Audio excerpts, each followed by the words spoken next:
common mistakes, and then we will do a practice interview together, which I'm very excited about.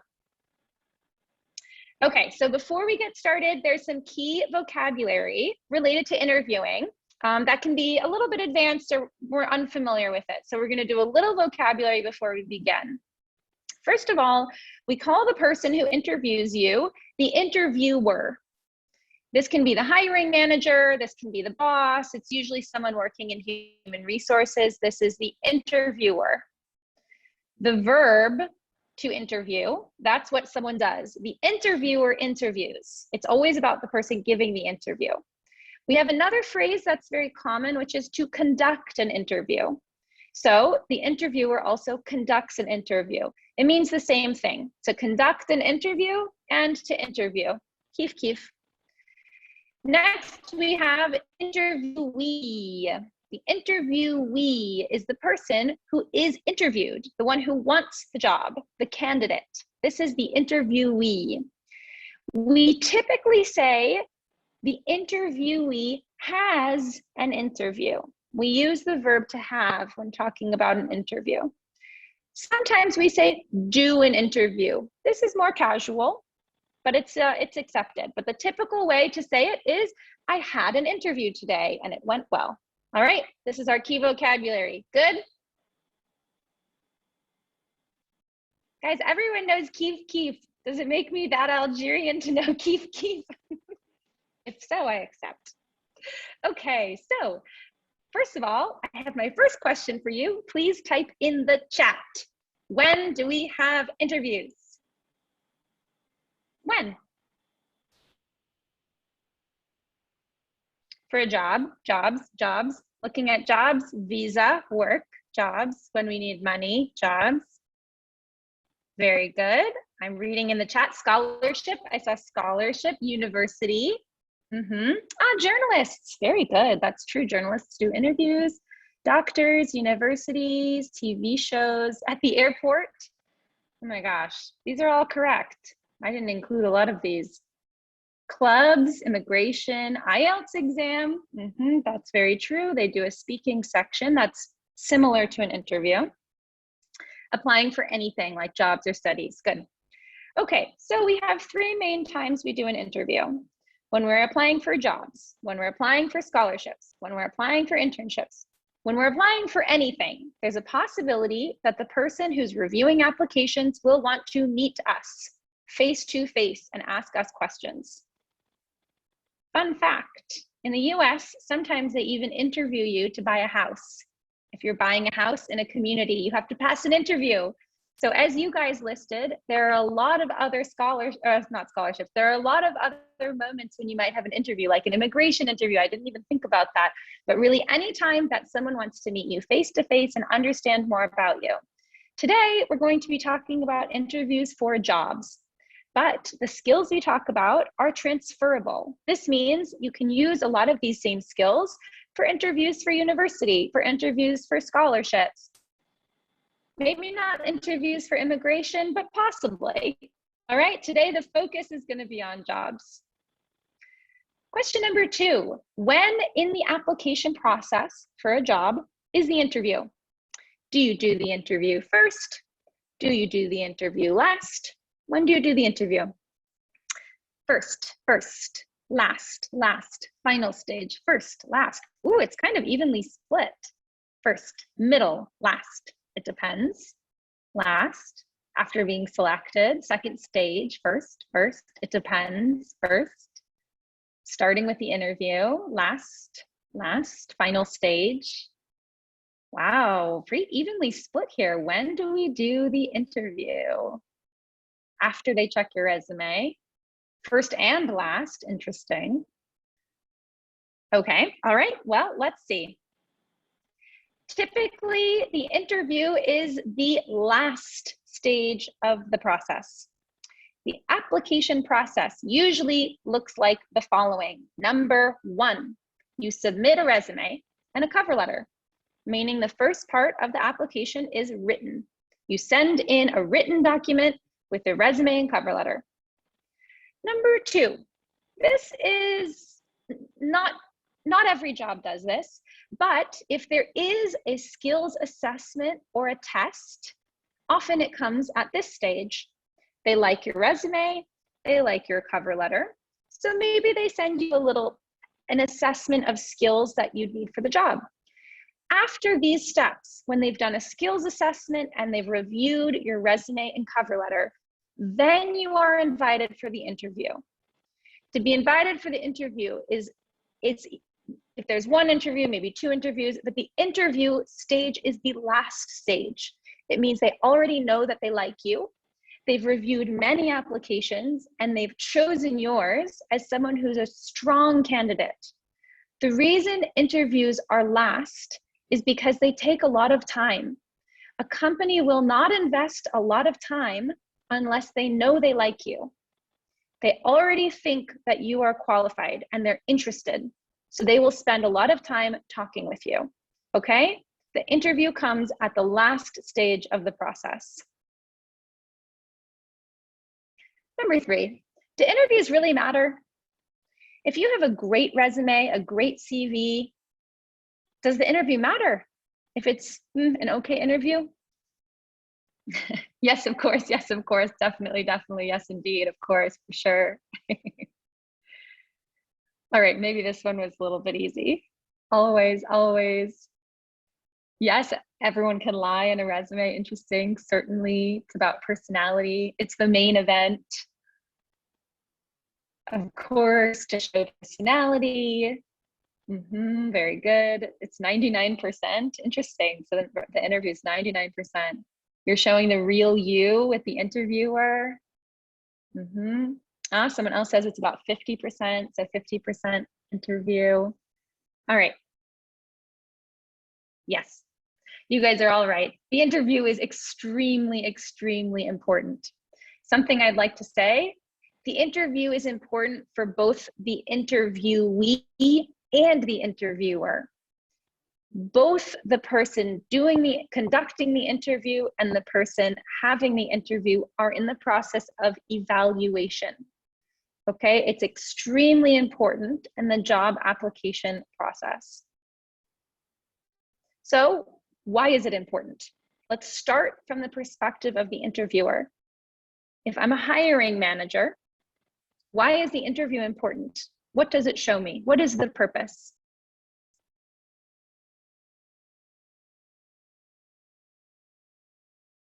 Evaluating skills, good. To know how to act, assessing the behavior of the interviewee, to know who they're hiring, to see how you think, to see if you're a fit, to evaluate your abilities, to get to know the candidate in general, to choose between many interviewees, communication skills, body language, evaluate your abilities, to know your personality, to see the real qualities of the personality under pressure, to test the interviewee, to know more about the interviewee,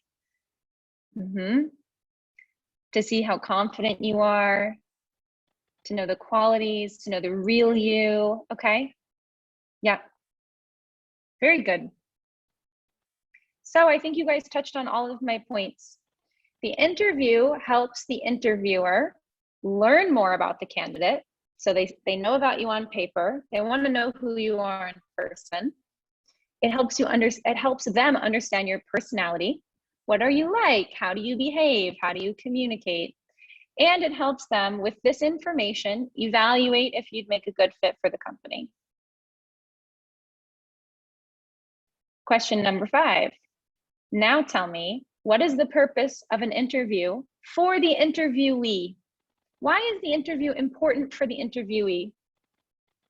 I think many of us would say, but if only I could skip the interview. I hate the interview, but there's actually some really important things that happen for the person being interviewed.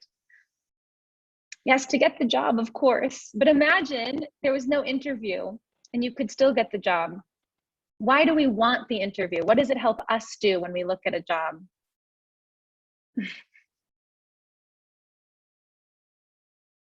To know the conditions of the company, to see the tasks of the job,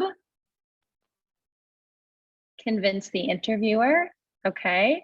I think this is the harder one. We're quick to assume the interview is really mostly helpful for the interviewer, but there are so many reasons the interviewee also benefits from the interview. Yeah, to know about who you're going to work with. Very good.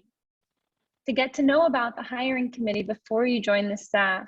To understand the workplace. To learn more about the job than the job description.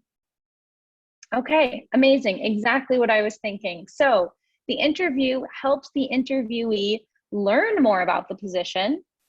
Maybe you have follow-up questions and what you learn in the interview is suddenly sounding like a super different job. That's important to know. Learn more about the work environment.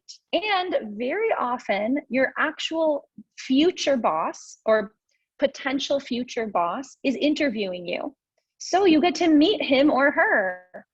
Do you want to work under that person? How do they seem? Do they seem nice? Do they seem understanding? Do they seem diligent? Do they seem respectful? You're also evaluating them. And therefore, both of these things, learning about the job and the work environment and the boss or the people there, helps you evaluate, will this job be a good fit for you? So all of us, whether we're interviewing or interviewee, have a lot to learn from this very intense, maybe 30-minute, 1-hour process. Okay, Emily, we have a series of 3 polls. Are they ready for the first one?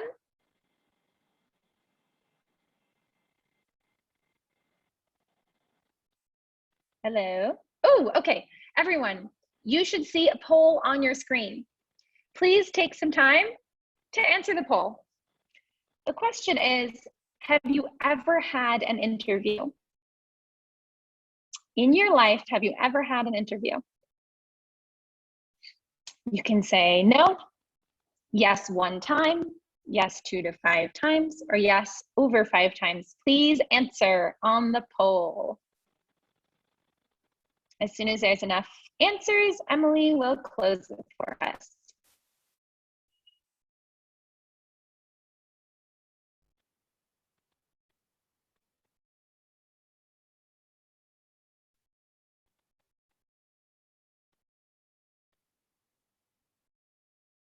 I see you guys answering in the box, in the chat box. Okay.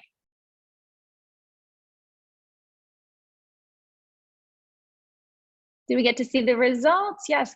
Oh, wow, look at this. It's actually very evenly split. Interesting.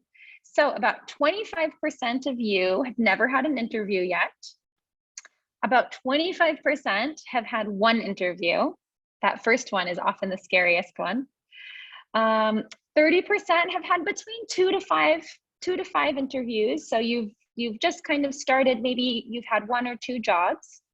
And about 20% have had over 5 interviews. So that's when I think we enter into the space of being more comfortable, of being accustomed, getting more experience. Great. All right, we have a second question.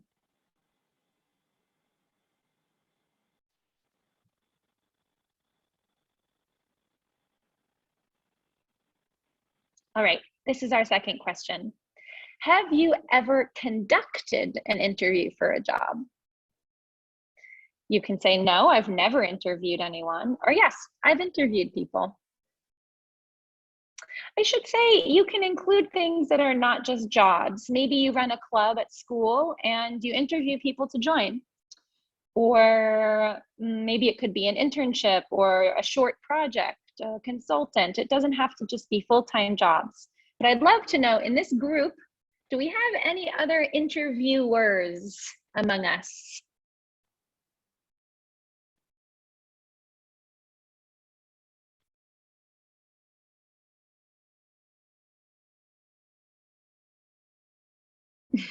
Yes, answer in the poll, but also you can write it in the chat if you want as well.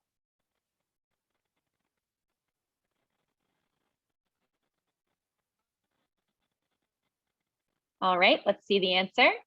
Okay, 74%, about 3/4, have never interviewed anyone. This is normal. I think we have a lot of young individuals with us and students, but we also have about 1/4 of you who have interviewed people. So this is very helpful for later on. We're going to ask questions to people who have done interviews. So if you have been an interviewer, we want your opinion later to share with everybody. All of us, whether we're also interviewers or interviewees, will benefit from this advice. Okay. All right. And number 3.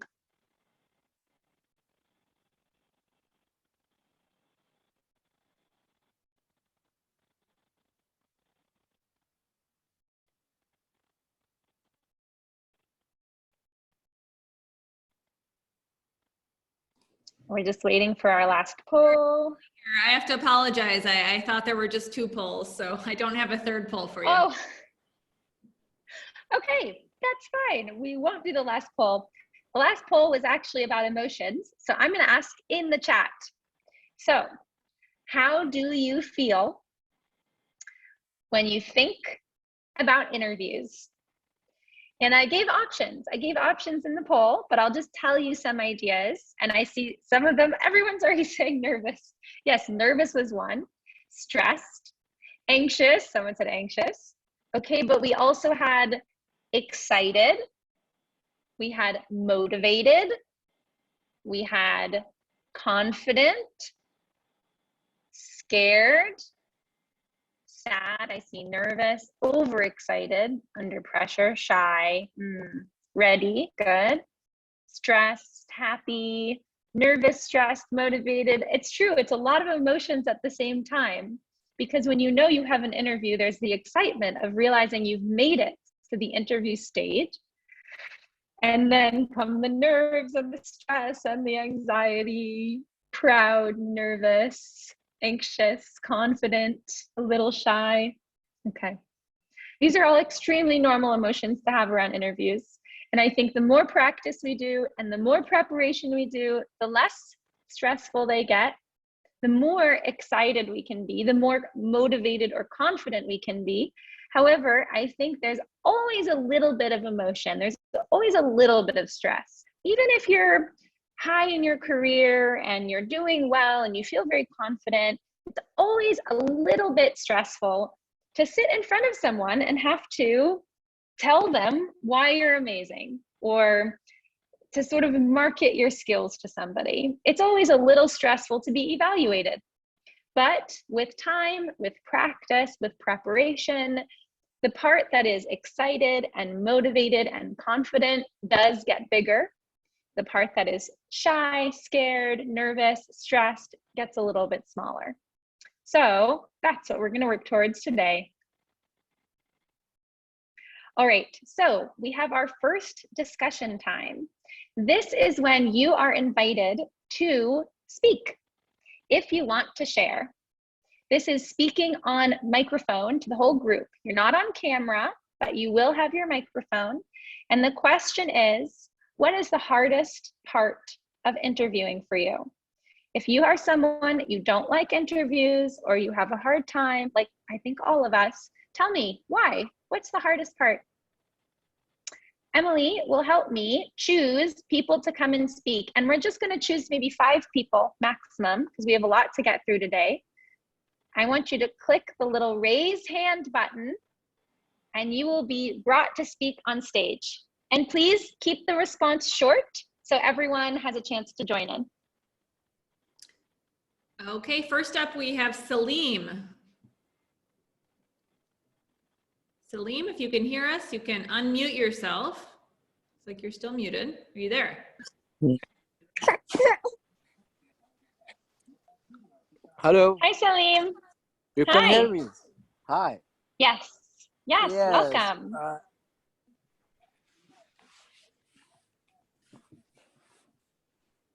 What's the hardest part of interviewing for you?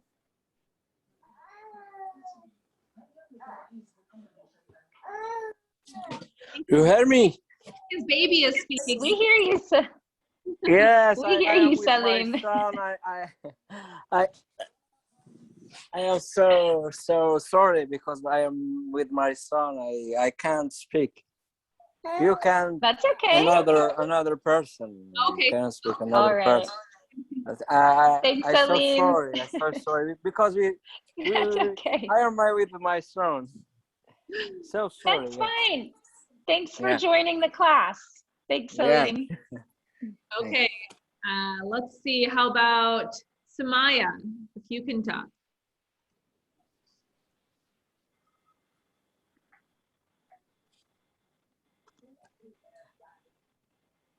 Hi everyone.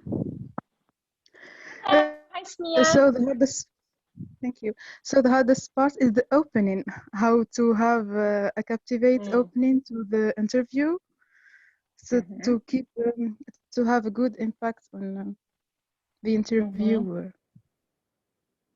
I completely agree.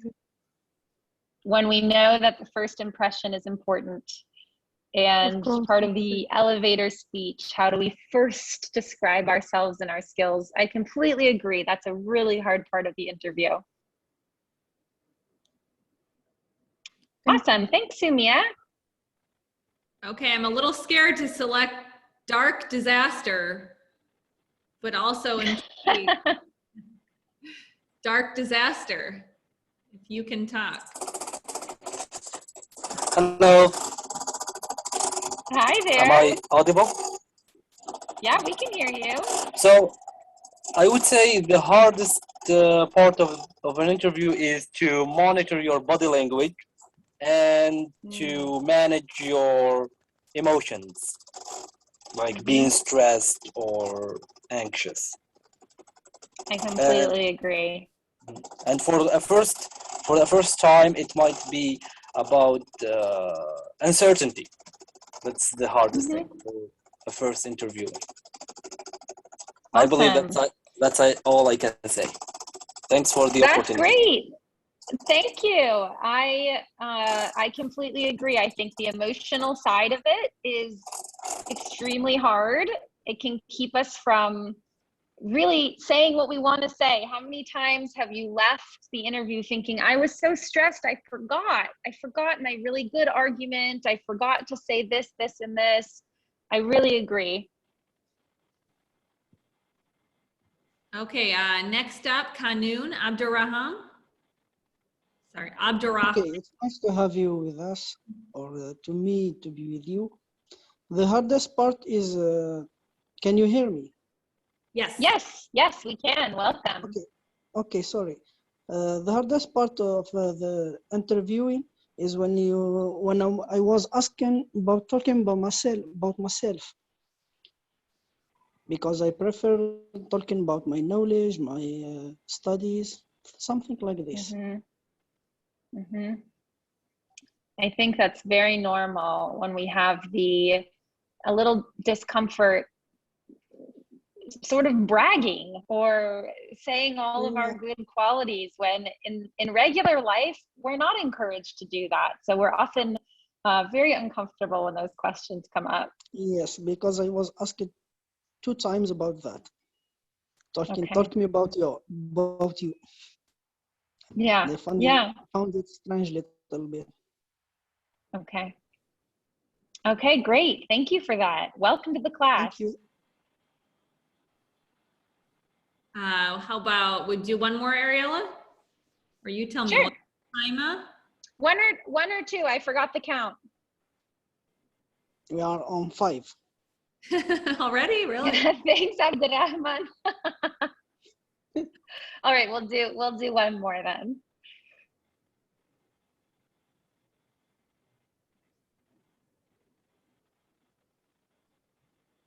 Let's see, can you hear us, Shaima?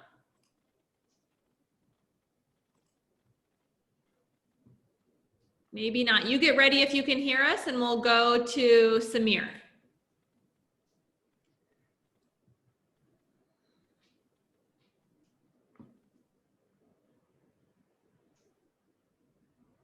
Maybe we're all having network problems tonight.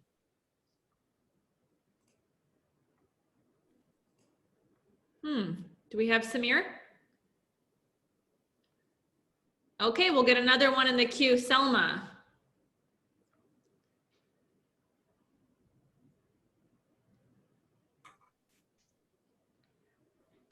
I see everyone in the chat trying to jump in. It's hard, you guys. I don't know if you know, we have almost 500 people in this with us tonight. Looks like But Samir. we have more chances. Oh, Samir, do we have you?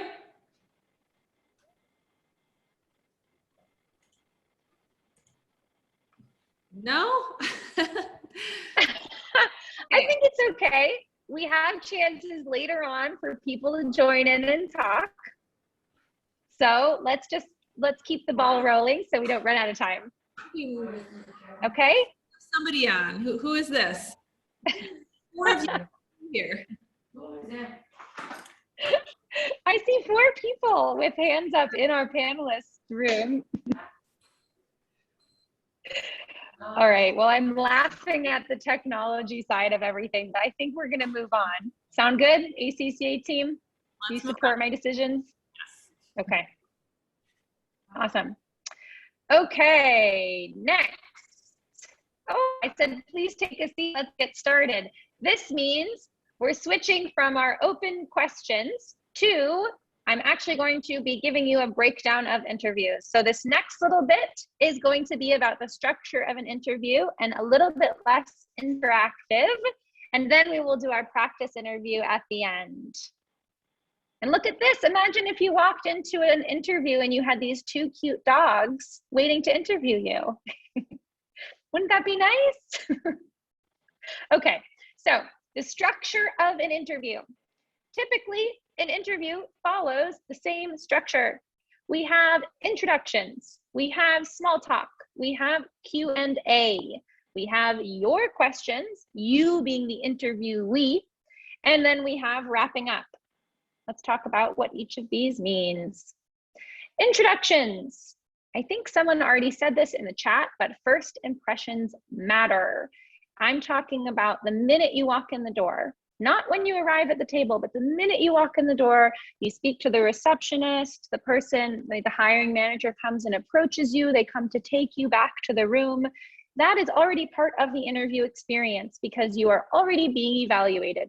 This is normal. When we meet someone, the instant we see them, we start speaking with them, exchanging with them, we instantly start to make an impression. So from the moment you enter, you have begun. I wrote 2 minutes, typically 2 minutes, depending on, I don't know how far the room is. At this point, we have either a strong handshake in post-COVID land, a confident smile. If you have a mask on, I recommend a strong wave. We don't have as many options, but you want to exude confidence. That's what stand tall means. Stand tall means shoulders back and down. You want to look confident, comfortable, and ready. Make good eye contact. So the first impression, these are things that are all about the sort of instant impression we make when we see you. That's why we're talking about how you stand, the eye contact you make, those initial things that you do. At the bottom, I've written this statistic, which is maybe a little depressing, which is that some reports indicate that employers make their decision to hire within the first 30 seconds. It's all to say the beginning of the interview really does matter. And it doesn't start when the interview, the official interview questions start. It starts as soon as you have entered the building or entered the office. The second one, small talk. Small talk is small details or conversations about yourself. This is also often just 2 minutes. Small talk is what we call in English kind of conversation that does not matter. We do it before we begin something. So small talk is often about traffic. Was there a lot of traffic today? Weather. Ooh, it's hot today. Where you live. The hiring manager might walk you back, and while they walk you, they may say, did you drive far? Do you live far from here? Okay, these are very common things that we do before we start the interview, before we start the serious conversation. This is a great time to mention if you have a friend in common or someone has referred you to the interview. It's great to bring this up now. Rabah says hello. Remind them that you have this connection. It's also a great time to bring up a fact about the company. For example, if you saw on Instagram or LinkedIn that they had an event or they released a new product, when you're walking back to the room, why not mention it? Hey, how'd the launch go? Looked like you got great feedback. Hey, congratulations on the event. Looked like a success.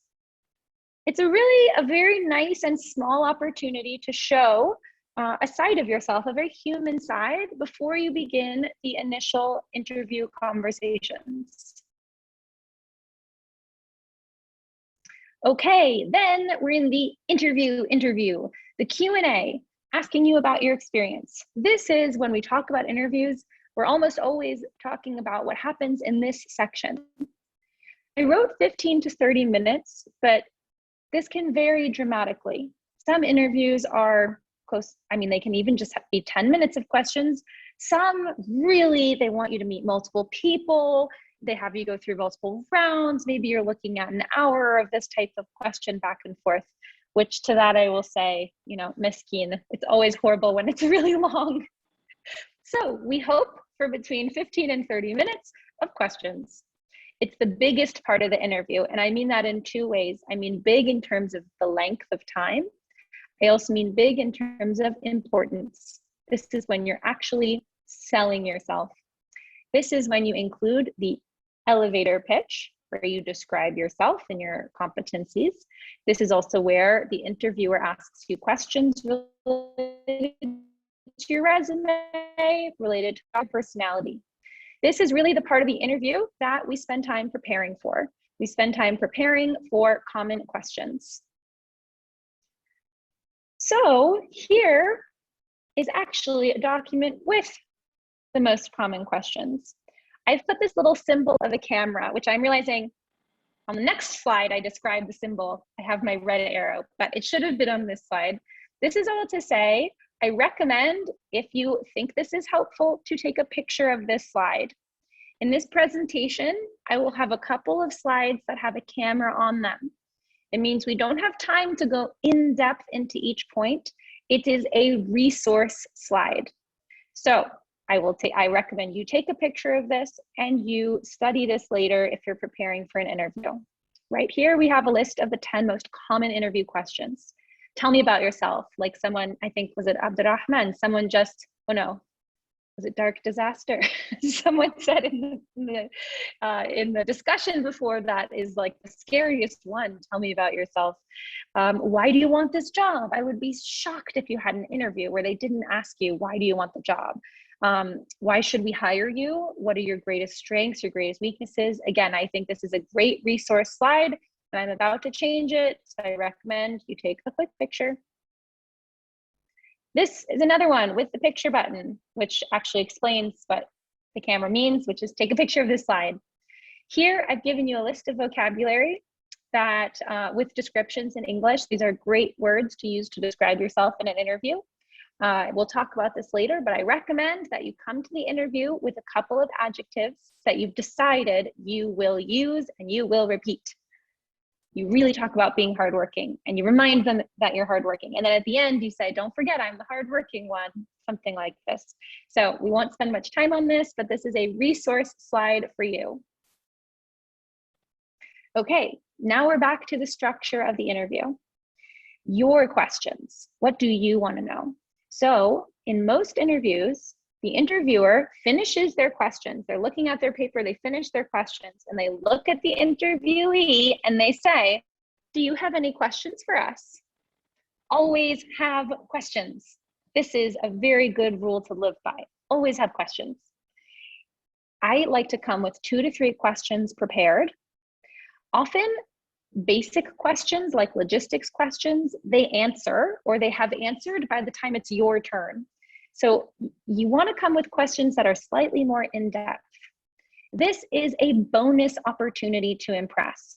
We'll get to this later when we talk to interviewers, but I am often when someone asks me impressive questions, it really boosts my opinion of them overall.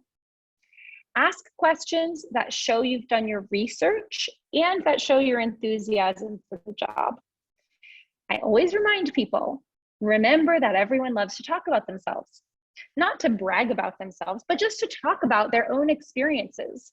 So when in doubt, ask your hiring manager how they find their job. Ask them to describe their opinion of something, their experience of something.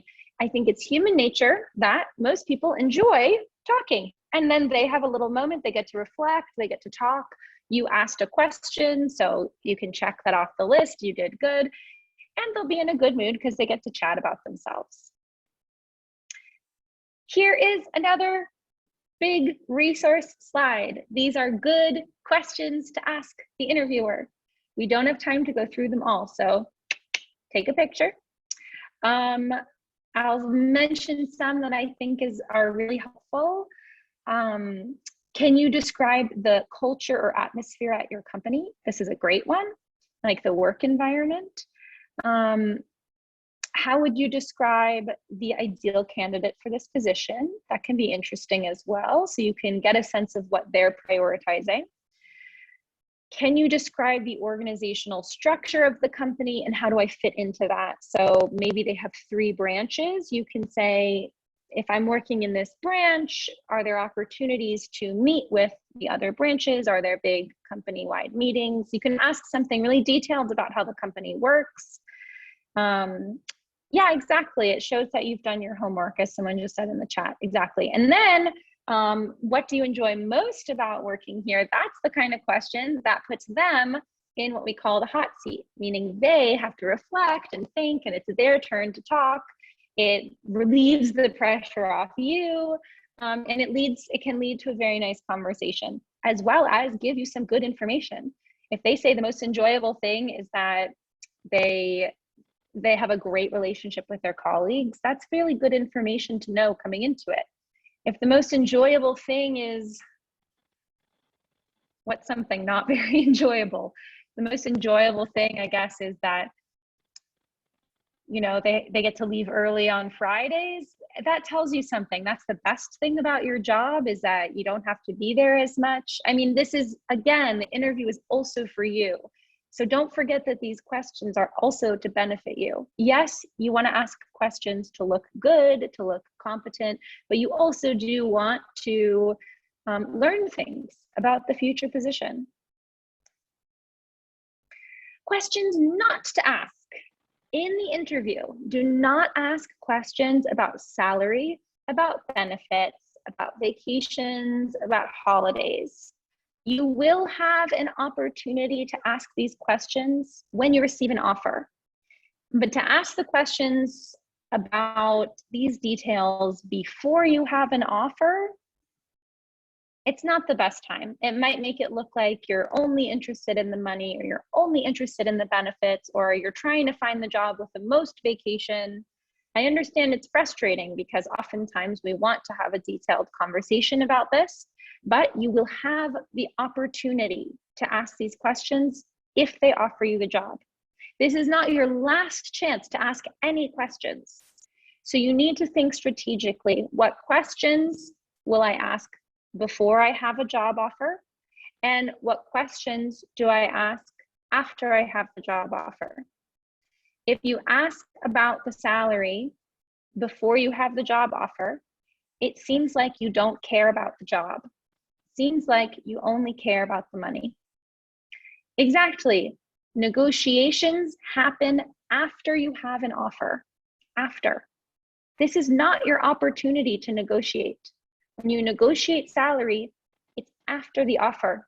So they interview you, they love you, that you're amazing, you're great, you're hardworking, you're wonderful. They send you the job, then you write back, email, I'd like to talk to you about salary.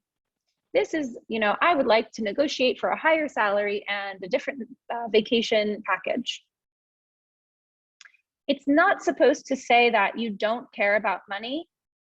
You just don't throw that in the face of the manager. When you're trying to only show how amazing you are, save the discussion for money when you actually have an offer.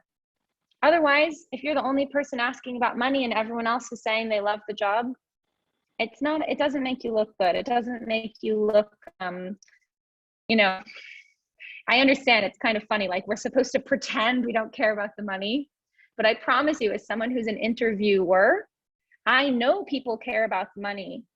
And yet it really changes the conversation when it becomes a negotiation.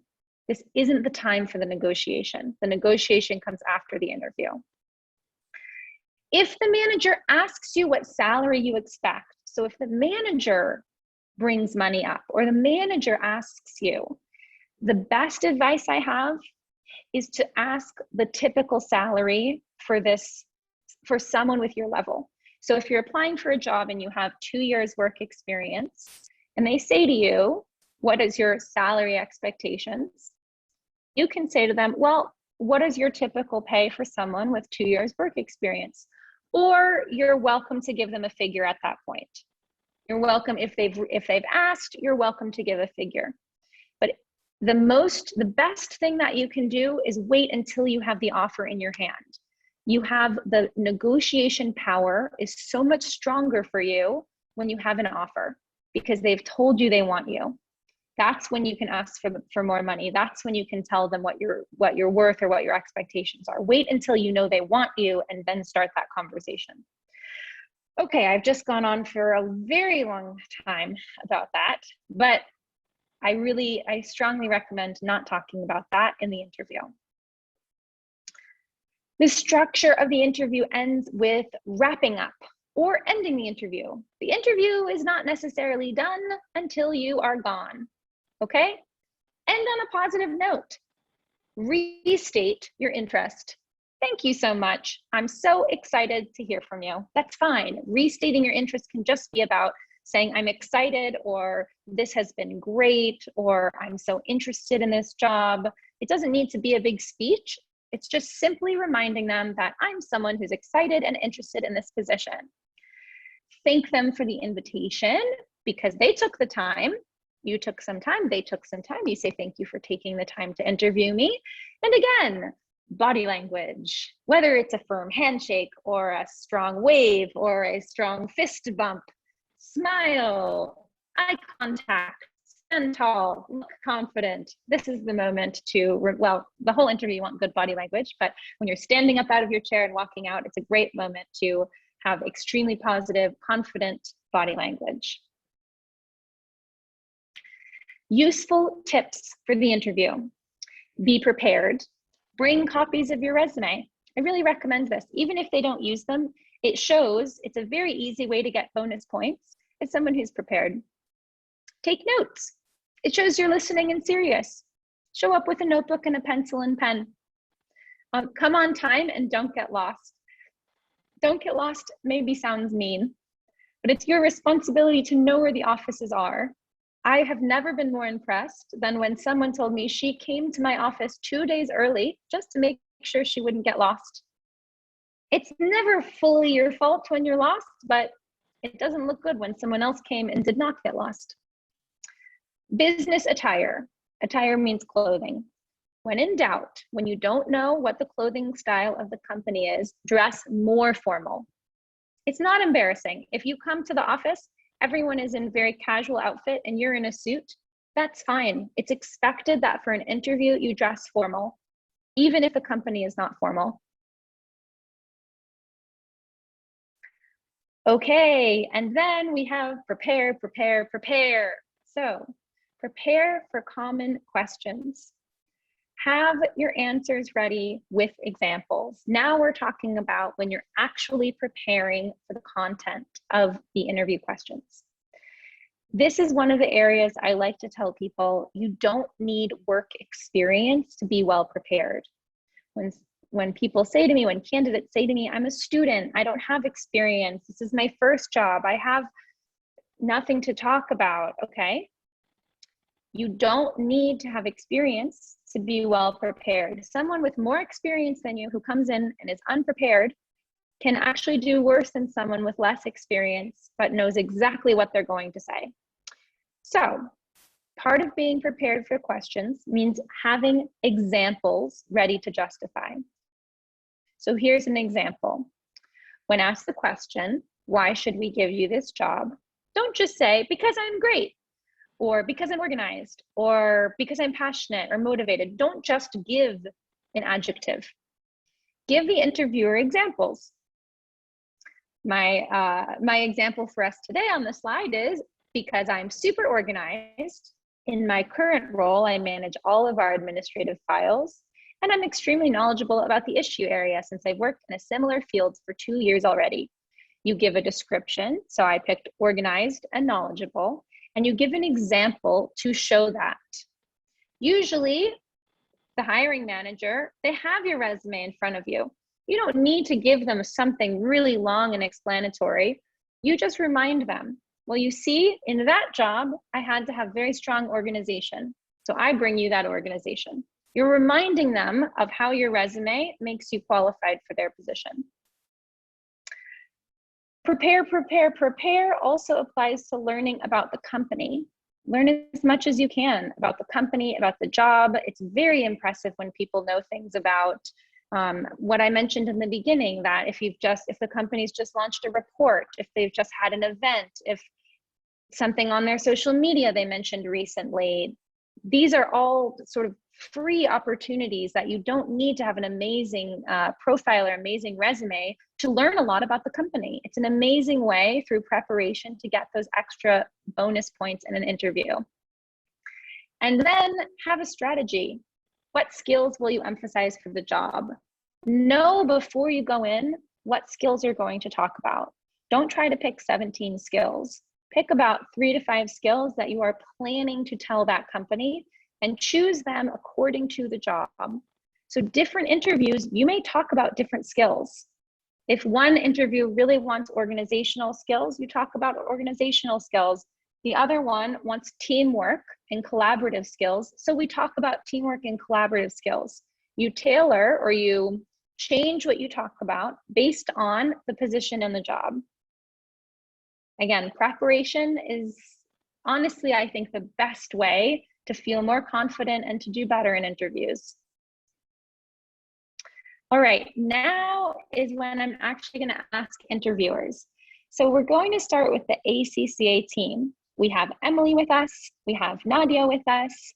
These are wonderful ACCA staffers or American Embassy staffers with a lot of experience interviewing people. So we're going to hear from them, and then I'll also add my own thoughts in as well. And then we might even ask in the chat, since we have quite a few interviewers with us. The question is, what were some of the most impressive things you've seen in an interview? What really, really impressed you in interviews you've done in the past? Should we start with Emily? Actually, let's start with Nadia, who is just going to turn her audio on if she can.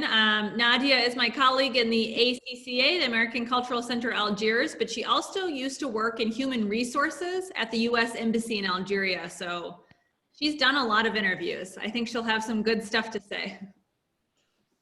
Awesome. Nadia, tell us, what are some of the best or most impressive things you've seen in interviews? Hi everyone. So as Emily said, I worked for Attire for 7 years before I moved to the public diplomacy section. I have conducted like many interviews and saw a lot of candidates. What was impressive during my interviews like experience, I would say like the way people are self-confident. Like I have been like working with people that were really self-confident, and that was really helpful during the interviews. Some people knowing how to manage their time during the interview, how to manage their stress during the interview, because the interviewer like is gonna feel your stress. If you are stressed in an interview, you cannot do a good one. I mean, you should really show that you are comfortable like answering the questions, and you are really like self-confident like to respond like to all the questions. I would say I saw candidates like responding to the exact questions, so don't try to move widely, and don't try to talk a lot like answering questions. Like limit yourself to the question asked by the interviewers. I was impressed by people like putting forward their experience, answering exactly what we want, like to hire. Like, for example, you apply for a management position and you have some experience in teaching. You need to manage your time and you need to start putting forward your experience in management. And you are not going to spend your time talking about your experience in teaching and then forget about management, while they are going to jump like into the next question, and you didn't have enough time like to show your potential, like go in with what is required, or what position are you applying for. What else I can say? I mean, I was impressed by people like having a great experience, like talking about things they are going to bring like to the position if they are hired. So this is an advice I can give to people. It's important to show like something new that you can add. I mean, an added value, if you want, what you can add to the position if you are hired. I mean, the physical appearance is very important as well. Like the way you structure your ideas when answering like questions is very important. I mean, you need to make the interviewers like feel that you are an organized person through your way of speaking, because they can't guess, they can't know if you are organized like at the first, like during the interview. But I think they can understand that through the way you speak, the way you organize your ideas in answering the questions. I think they can have this, I would say, HR feeling. We call it HR feeling. You can feel that person that is organized and that structures the idea, and that could be like a good fit to your position. Amazing. Thank you, Nadia. I completely agree with the point on stress, that when the interviewee is stressed, it is hard for everybody. Stress is contagious. So then the interviewer is also stressed. So as much as the interviewer can have empathy of the stress, it's also making it hard for everyone, which is, yeah, that's a hard one. Emotional management, that's an important one. Yeah, I don't know if I can jump in, like talking a little bit about like hiring at the U.S. Embassy. Maybe this is a good opportunity. Then if we can do it now or later, I mean, up to you guys. Sure. I mean, I don't know, Emily, I don't know what that is, but if the team wants to jump and share, that's fine. I think we can maybe save it for a little bit later. Sure. There are always jobs open at the U.S. Embassy, and you can find them on our website. But, you know, a lot of the 5 people in this call probably aren't going to interview for jobs at the U.S. Embassy. They're going to interview for a whole different array of jobs. So sure, okay, limit it to that. But I have some interview tips too, Ariella. If you good, please. Okay, and hi everyone. I think I started my video. I'm Emily from the U.S. Embassy. I thought what Nadia said about that we like to know that you're an organized thinker was really good. That your examples aren't kind of running all away. A way to show that you're an organized thinker is to repeat the question that someone just asked you, and then think about it, onto it, and then kind of make sure that you answered it at the end.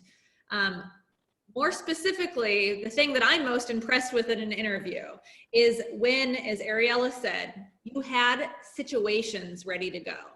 What we often do at the U.S. Embassy is we'll ask, tell me about a time you, and then we fill something in. Tell me about a time you had a conflict with somebody in the office, and how did you resolve that? So my advice to you is have a conflict ready to go. The conflict can't be terrible because we don't want to be scared. The conflict can't be that you got in like a fist fight with somebody out front. Like, conflict needs to, you know, be something, it should be something that really happened. And if you haven't had a job before, that doesn't matter. We've all had conflict. You can say, well, I once was in a conflict with this person. I realized that we had really different views on this. And then we're looking to hear how you resolve the conflict. That's what we're looking for. So then you can say that you went up to them and you talked to them, and you know, you discovered that talking it out was a good idea, or maybe you didn't talk about, you know, it's just basically we're looking for, if you get in a conflict with someone, because you will get in a conflict with someone, life has many conflicts, how did you resolve it? So have that one ready to go. We always ask, tell me about a time you juggled, this is juggling, you juggled or had many different projects and the deadlines were all similar, and how did you prioritize those? This is pretty obvious that we're just looking for a person that can do more than one thing at one time.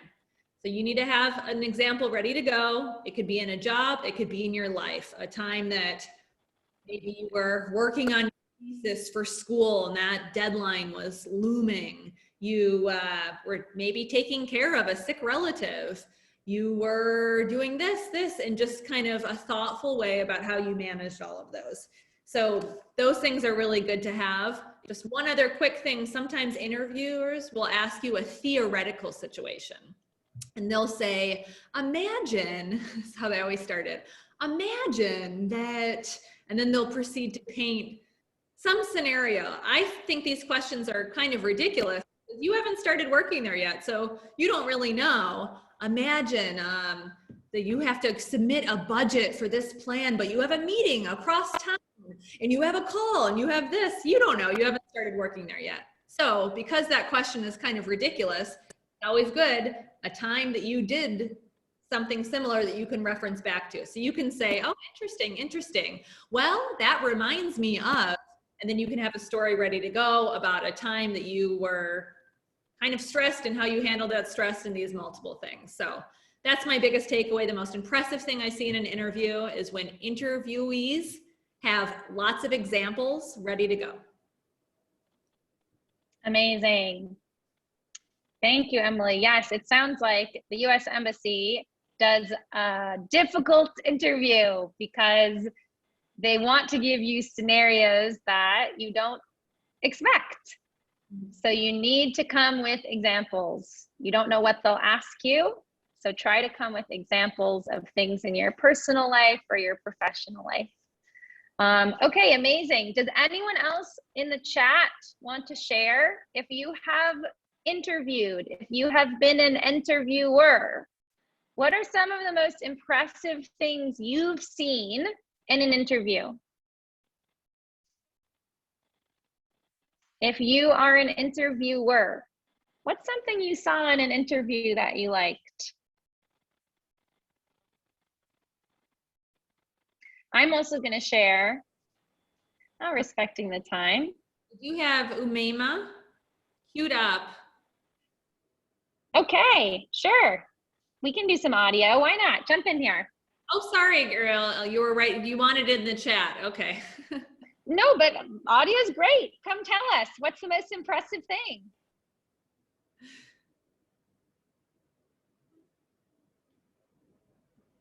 I don't think the mic's working. Maybe we better just stick to the chat.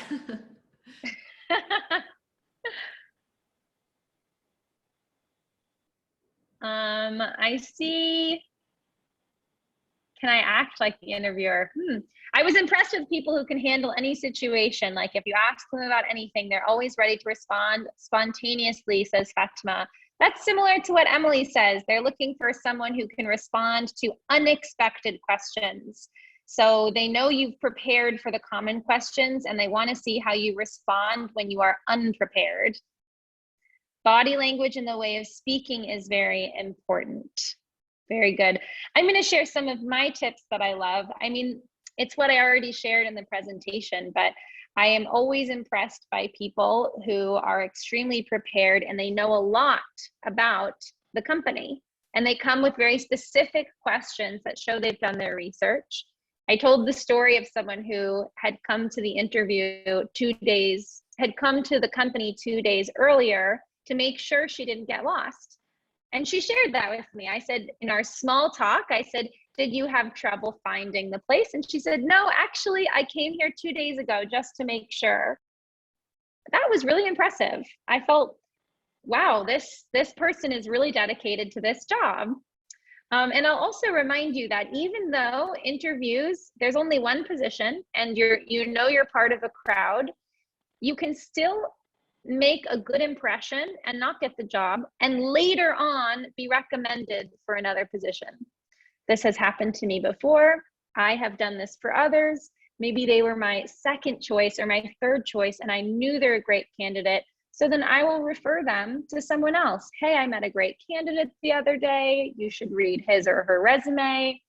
I know a lot of the comments in the chat are talking about the importance of having connections. A lot of them are about family connections, but I'll remind you that you can also make networking connections through interviews. It's possible to make a great impression on someone, and you never know where that can lead you in the future, where that interview can lead you, where that positive impression can lead you. Even if you don't get the job, you've made a contact, they know who you are, they know your qualifications. If you end up working in the same industry, you may run into them later. The interview is not everything or nothing. If you don't get the job, you still have opportunities through having made supposedly a good contact. If they're in hiring, HR, or they're in management, it's a good contact to have, even if you don't get the position. Okay, the next thing is mistakes. Common interview mistakes. Arriving late is a huge mistake. Arriving too early is not as big a mistake, but can still be a little frustrating because no one wants, it can feel uncomfortable to have someone waiting for you. And so if they arrive 30 minutes early, it's a little, you feel pressure to start early. So I think between 10 to 5 minutes early is the perfect time to arrive. Inappropriate attire, attire meaning clothing. So you're dressed, usually this means not formally enough. You look too casual. Using your cell phone, I think this one's obvious. When you're in an interview, do not check your phone. Do not take a call. Do not read a text. Don't look at it. You're occupied. It's a sign of respect. Turn the sound off. Not doing company research, knowing nothing about the company. That's not going to help you get the job. Losing your focus. This is a little bit what Nadia was talking about in terms of an organized response. If you start to say something and you kind of forget what you're saying and you lose your focus, usually this happens because of stress.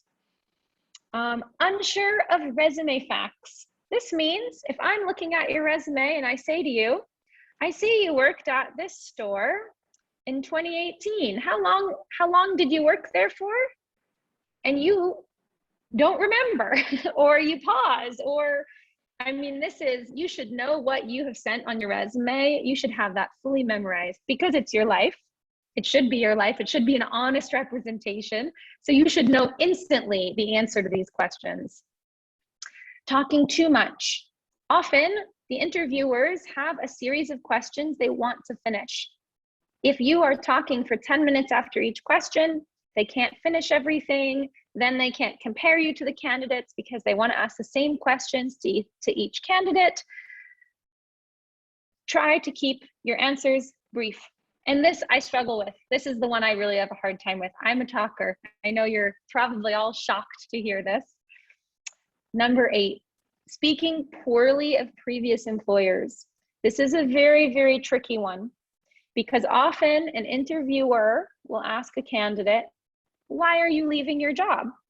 Or if you were fired, why did you get fired? It's very delicate. You think, well, I'll tell them I'm leaving because I hate it and because it's a toxic environment and because they're terrible and they pay badly. Or you think, I'll tell them they fired me because they're horrible people. It's almost impossible to talk negatively without sounding like you're complaining. In this moment, in this interview, the interviewer does not have the time to hear the full story. They won't remember the full story. What they will remember is that you brought up something negative, you complained. It just comes across as complaining. It also may show them,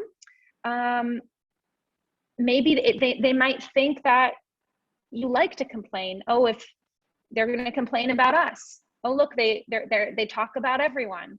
They're not discreet. Whether that's appropriate or inappropriate from their response, you just don't want to risk it. So think of other answers. When they ask you why you've been fired, find a vague answer that says something like, the company hit some hard times. There were layoffs. My position was canceled. Find something where you are not complaining about your experience. Whatever you do, do not talk about drama. Do not talk about drama. Do not complain. Do not emit any emotion related to past work experiences. It will not serve you well. On those questions, you want them to not think about it, so you move past it as quick as possible. Number 9, not preparing for common questions. So when Emily asks me about, imagine you lost important paperwork and the ambassador enters. Okay, that's a crazy question. There's no way I can prepare for it. So if I take a second or I say, gosh, I don't know, that's fine because no one expected me to prepare. But if someone says to me, why do you want this job? And I don't instantly respond, come on, guys, did you prepare at all? I have to think. This is a huge mistake in an interview. Number 10, focusing too much on yourself and not enough on the job. So you just talk about your experiences, maybe the opposite problem. You just talk about how much you loved your old job. Really, you need to talk about why you're a good fit for them, for the job they're advertising, what you can do for them. As we talked about, having no questions to ask isn't great. Asking personal questions, I think that's obvious, is also not great. That's not the place, it's not the time. Poor body language, slouching, hand on the table, touching your face a lot, none of this. We don't want to be fidgeting, maybe like holding a pencil and shaking it, okay? We want to be calm, 0 distractions, confident. Number 4 is not following up. This is something that's very simple to do and it goes far. Just send a quick email. Within, I like to say 12 hours, the email just says, thank you so much for taking the time to interview me. I really enjoyed learning more about the position. That's it. It's not a time to continue advocating. It's not a time to say, oh, I forgot to mention that I'm really amazing at this, this, and this. It's just a politeness thing. It's like sending a thank you letter. So our final discussion point for interviewers, Emily, Nadia, we're welcoming you back on the stage. What are some of the biggest mistakes that you have seen in interviews?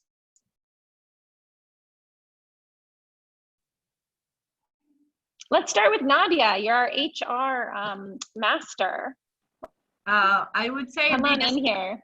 Yeah, I would say, like, if I might start with, for example, when a person is talking about like a previous job, like if you ask the question, why did you leave this job?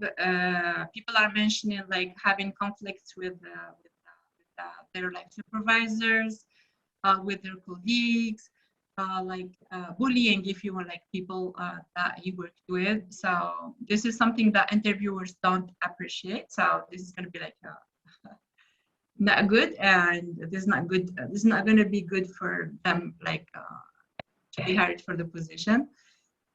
There's also like putting in like your personal life into the interview, like speaking like about pets. You can you can come early, you should like leave early, all these kinds of things. So this is not helpful as well. Like being having like putting some anarchy in your way of explaining things.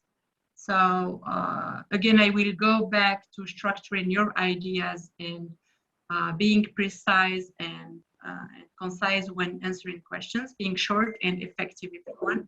Don't say a lot, but say it in few words, but like very precisely and very targeting like the answer to the question, and not like answering different questions. Like they ask you a question, you should stick to the question, not answering like even more information that don't have anything and that don't bring anything like to the answer. What else? Like stress as well. Like people, I saw a lot of stressed people. Like they even lose like their words. So this is not helpful as well. Like you need to be self-confident. You need really to be calm and try to be yourself. Don't try to create things. Either you know the thing or you don't know. Whereas we had some candidates like learning learning things. Like they bring in a speech, they learn it by heart and they come and recite it to you during the interview. Sometimes it has nothing to do. Like I learned something. You feel like this person, this is not like your protection if you want. See, so you feel that this person learned something and came and just recited it. So don't do that because your interviewer is gonna know about it. Like when it's been memorized, it's very obvious. Exactly. Exactly. You learn the thing by heart and just come and recite it, but there will be like a moment where your interviewer is gonna discover that and you will be blocked. So not try to do that. Thank you, Nadia. Thank you so much. Let's get Emily in here. Emily, what are some big mistakes you've seen? Okay, well, I'll say maybe one of the biggest mistakes, this was we were interviewing for a position recently at the embassy, and we're interviewing a young man whose resume was great. He made it through the initial selection. His English was great. And during the interview, we said, why should we hire you? Why should we hire you? A question that should be pretty easy to prepare. And he said, I don't know. Why would you hire me versus someone else? I'm sure the other people were pretty great too. I mean, I think I think I'd be good at it, but would I be better than anyone else? I don't know. And it was like kind of philosophical. He was saying, well, who can decide what's better? Well, you should have that ready to go. You should say why we should hire you. We're not asking you to say negative things about someone else. We're just asking you. That's just the time that you reiterate your qualities. So he said, no, there's no reason you should hire me over someone else. They're good, I'm good. So that was a mistake and you should have something ready to go. Why we should hire you. Amazing. Amazing. Thank you, Emily. I want to share one tip for those of us who struggle with stress. When we are stressed, we have the idea that it's obvious. If I'm stressed, everyone can see it. It's so obvious. I paused. They're all thinking about the pause. They know I paused. I made an English mistake. Oh gosh, they're all thinking about my English mistake. Well, here's my tip. Almost nobody is focused on your stress unless it's huge. We're not paying attention to your stress. I'm thinking about my questions. I'm thinking about your resume. I might be thinking about the meeting I have after this. When I notice your stress is when you apologize. When you start apologizing, when the interviewee says, sorry, it really focuses my attention. Oh, they're stressed. Oh, they're really stressed. They're apologizing. It's counterintuitive because you think it's really obvious and you want to apologize for it. But in 99% of the time, it's not that obvious. And by apologizing, you're only putting a huge spotlight. I'm really stressed. And now everyone's thinking about it. So I recommend to you, when you are stressed, we have a phrase in English. We say, fake it till you make it. Really just pretend you aren't stressed. Don't talk about being stressed and try to push through it. If you bring it to the attention of the interviewers, your stress will not go down and everyone else's stress will go up. So that is my big advice when it comes to stress. No one can see it as much as you think they can. So don't talk about it. All right, you guys, ran out of time to do a lot of my exercises. But I think we have time to bring maybe, yes? I'm sorry, if there's a couple questions that people have that are kind of on a theme, if you have any sort of like Q&A. Oh, look, your slide right here. What questions do you have about interviews? Great. Voila, this is our final time for you to jump in here. We'll take as many as we can. We've got 7 minutes. I need 2 minutes at the end for the idiom, but that leaves us with 5 minutes. So raise your hand if you want to jump in here and ask questions about interviews. First, I'm gonna lower the hands here, and then raise your hands again here. Okay, because there's a lot up there, yeah. Let me find that on my screen. Well, okay, I can't find that right now, but Ariel, can I maybe ask you to do maybe the first question? A few people in the Q&A have asked questions. Okay. So here's what Mustafa asks. Do you think that interviews are different depending on the nationality of the interviews? And he also comments that people with French backgrounds, maybe the interviews are really different than American or British. How do you think that interview styles vary country to country? It's a great question. It's actually something we talked about a lot in the classes on resume and cover letters, which is that when you're doing your research on a company to apply to, you should also research the culture of the company. The culture of the company is going to be specific to the country. So if it's a French company, research French interviews, but it will also be specific to the industry. If it's an interview for an engineering position, that's going to be different, or possibly the questions will be different than an interview for an administrative role. So I think it is a perfect question about research. If you can, not if you can, you should try hard to research what might be culturally specific about that job. I would absolutely expect cultural differences. Cultural differences influence everything, and they will certainly influence interview style as well. If you say to me, I can't find this on Google, I don't know where to look this up, try to contact someone who works at that company. Because guess what? They had to do an interview. Reach out to someone on LinkedIn who has the job you're interviewing for, or who had it in the past. Connect with them, send them your questions. Hey, what can I expect from this interview? I'm really interested in your company. Are there any technical assessments I should know about? How long are the interviews usually? How many rounds of interviews? In the research stage, you can really, and you should really go this deep when trying to figure out what the process will be like at a given company. It's a great question.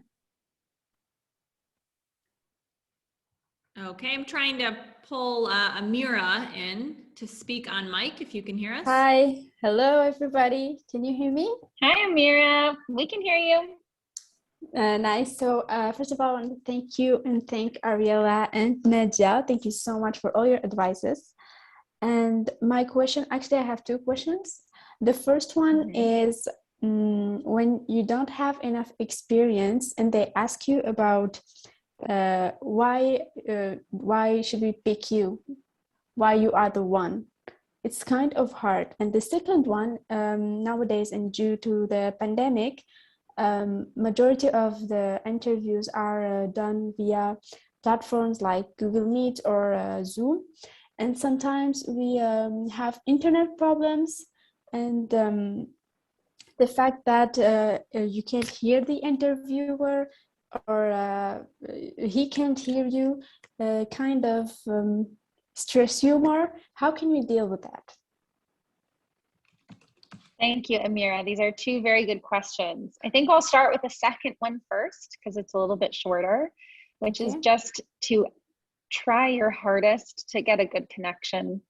If you know that you have a bad connection at home, try to go to somewhere where you have a good connection. It's, of course, the connection is unstable and everyone knows that, but it will affect a little bit the experience. And as unfair as it is, it may affect their opinion of you if there's not a good connection during the call.